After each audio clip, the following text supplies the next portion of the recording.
Imagine कीजिए कि एक 17 साल की लड़की सिर्फ भारतीय झंडा फहराने के लिए ब्रिटिश राइफलों के सामने खड़ी हो। सुनने में तो फिल्मी लगता है ना?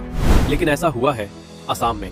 क्या आप जानते हैं कि असम के एक स्वतंत्रता सेनानी को सिर्फ इसलिए मौत की सजा सुनाई गई क्योंकि उसने अंग्रेजों की सेवा करने से इनकार कर दिया था, और उनमें से कई किशोर थे जो पूरी हिम्मत से लड़ने के लिए तैयार थे। भारत के स्वतंत्रता संग्राम के बारे में तो हम सभी जानते हैं, लेकिन असम की लड़ाई एक ऐसा अध्याय है जिसके बारे में बहुत कम लोग बात करते हैं। असम ने ऐसे वीरों को जन्म दिया जिनके साहस ने ब्रिटिश साम्राज्य को हिलाकर रख दिया था। वे सभी हमारे जैसे ही साधारण लोग थे, जिनमें से कुछ किशोर थे, कुछ ग्रामीण थे, कुछ छात्र भी थे, जो आज़ादी के लिए अपनी जान देने को तैयार थे।